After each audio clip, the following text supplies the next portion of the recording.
Welcome to Good Faith Reads. I'm your host, Callie Chisholm, one of the 2021 Ernest C. Hines interns at Good Faith Media.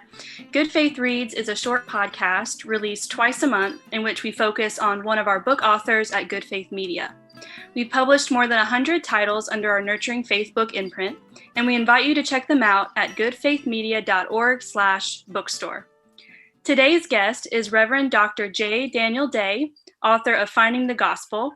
Dan, welcome to the podcast. Thank you. Where are you joining us from today? I'm joining you from my home in Durham, North Carolina. Well, thank you for being here. The first question we like to ask authors on Good Faith Reads is if you could just tell our listeners what the book is about. Well, in short, I would say that this book is about the gospel Jesus preached, and it's about the difference between that gospel as I was taught and received it, and how do we handle the difference between the two? Was there a critical life experience that shaped your need or desire to write this book? I don't know that I needed to write it as much as I wanted to write it, but that's not a semantic difference as much as it really is. It was rather a compulsion. As I surveyed the scene today in terms of really the basic question of what is the good news that the church has to say today. We've got an awful lot of scolding. We've got an awful lot of finger waving. We've got an awful lot of lamenting going on. But I keep yearning to say, but where is the good news? And what is it? Can we be more specific about that? And Dan, you shared in your introduction that change is a sort of emotional labor. And I really liked the way that you worded that. Was writing this book an emotional and vulnerable practice for you? Vulnerable only in the sense that the way I set it up, I had to have a foil, so to speak, so that the subtitle of the book is Disappointment and Discovery. So I had to deal with the disappointment of the inherited gospel that as I received it, which I characterize as being the plan of salvation, as it has often been called, at least in my earlier days.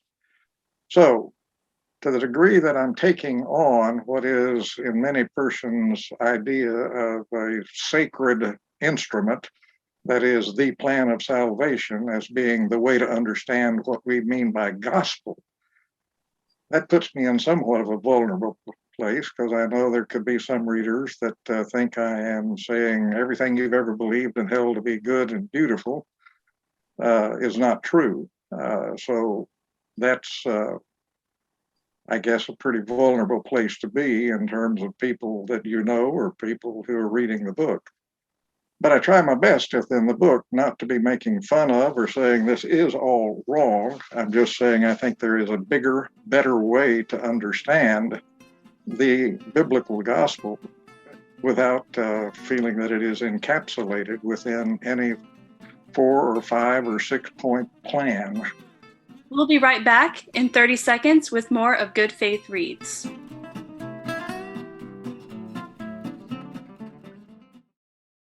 Lott Carey is proud to bring you conversations with some of the best and brightest pastors coast to coast. Our new podcast, Pilgrimages of Striving and Thriving, delivers wisdom from the Black church for the whole church. Find us wherever you get your podcast or listen online at lottcarey.org.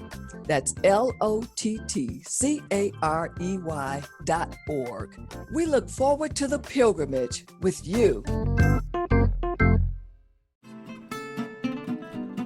Welcome back to Good Faith Reads. Today we're joined remotely by Dan Day, author of the Good Faith Media book, Finding the Gospel. I'm Callie Chisholm, one of the 2021 Ernest C. Hines interns at Good Faith Media. Dan, could you tell us about your writing process and how you set weekly goals or give yourself daily word count mandates or anything like that? Well, I have the luxury of not having any deadlines that I had to be meeting in writing this book. So it really came about of a project and writing it chapter by chapter with what I felt like was the next logical way of coming at it. I did have one earlier reader that told me, man, you're going to have to pull this thing apart into smaller, discrete chapters. And that was a big help because it made it more basically 2 or 3 page chapters. And so in terms of the process, it was write it, rewrite it, tear it apart, glue it, tear it apart again, and then find some Scotch tape and go back at it again. I think that's about the best thing I could say, but I had the luxury of writing it at my own pace. Dan, how do you deal with writer's block? Well, I've spent about 50 years being a pastor with weekly sermons due every Sunday. So that kind of helps. Even if you're blocked, I got to do something here. Something's got to come out. Mm-hmm. So you sit there and you write until something begins to make some sense, even in your own way of thinking. Mm-hmm. I'll get up from my laptop and I'll go walk around or take a hike or go to the grocery store or sit down and enjoy a Coca-Cola or something like that. But for the most part, I will come into my room and I will sit down to say, okay, I need to get a page or 2 at least out of myself if I can this day. Sometimes that comes easily, sometimes it does not, but it is the regularity and the discipline of keeping at it that is most important. And could you speak to us a little bit about the target audience you had in mind for this book? Who are you trying to reach, and what do you hope is the effect that it has on readers after they finish it? Well, I think one audience that I clearly had in mind was all of those people who are church persons who did not have the luxury that I had or the privilege of being paid to spend their time reading and studying about all of this, but I think are the same persons who have begun in various ways to have the same kind of questions that I had. Like, what is the connection between this so-called good news of ours to get us saved? And how does that relate to what's going on in the outside world? I believe that the understanding of the gospel that I was given is entirely individualistic. It has to do with being sure I'm taken care of in the next world, but it has almost nothing to say, intrinsically, almost nothing to say about social reality, about my relationship with others, or with the world of politics or commerce or anything else. It becomes totally focused just upon me and me getting saved. Now, I think there's a lot of folks who, because of the complexity of society and life and a few other things, have just realized something here needs to be a bigger picture. So, that's basically what I've tried to say is there is a better way of understanding, a bigger way of understanding what you mean by salvation than just getting saved and being sure you're going to heaven. I tried to put that in the language of Jesus, talking about the kingdom of God, the reign of God. I'd like to be of help to people who are trying to reformulate what they understand to be the biblical message. And so that's really one audience with people for whom the old story is no longer all that exciting. And I want to say, well, maybe you haven't heard the whole story. May I tell you about my own experience working through, and that's where the subtitle of the book, Disappointment and Discovery, where that plays into it. And I've tried to make the thing autobiographical to some extent, but it still is overtly instructive or teaching or sharing, however you want to say that.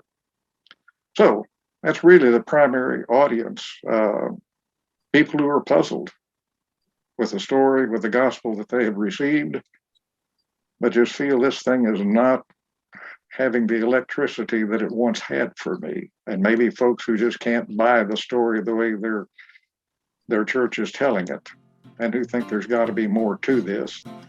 An important note to all of our listeners, We at Good Faith Media are always accepting book proposals. Our authors engage with an experienced team of editors, designers, and marketers to produce and sell books on a variety of topics. If you have a book proposal you'd like to run by us, head on over to goodfaithmedia.org/bookstore for more information. Once again, that's goodfaithmedia.org/bookstore. Dan, I wonder if you might read for us a sentence or two from the book that you think is critical for listeners to hear, either because it's representative of your book or because you think it's especially important for people to hear right now. Well, the book is really developed overall into two parts. The discovery part, however, concludes with this paragraph that I think kind of wraps up what I was trying to say. Then there is another section of the book that deals with what are the implications. If you reformulate your understanding of gospel, how does that affect everything from your understanding of church to the Bible, to sex, to politics, to race, some things that are pretty live issues for us today.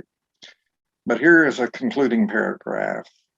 In sum, this gospel, as I now understand it, calls us to live out of and in loyalty to the most absurdly preposterous assertion anyone can dare make in the 21st century. That assertion proclaims that there is a God who cares, a God who has been and is always at work in all our chaos for the good of all creation, whose liberating power may be found in the deeds and words of Jesus of Nazareth, and whose summoning kingdom is more certain than sunrise. I do not believe this is a new gospel or another gospel. I firmly believe it is only a better way of understanding the good news the gospels themselves declare. Best of all, standing at the door of this gospel is the same Jesus I met so long ago and the same rescuing cross. But both look different now in the light of the kingdom, and the salvation they offer is richer, deeper, broader, and more costly. This is my gospel. Our guest today on Good Faith Reads has been Dan Day, author of Finding the Gospel. The book, along with more than 100 other titles, is available as both a print book and ebook at goodfaithmedia.org/bookstore. Dan, we appreciate you being our guest today. Thank you so much. Thank you for the invitation.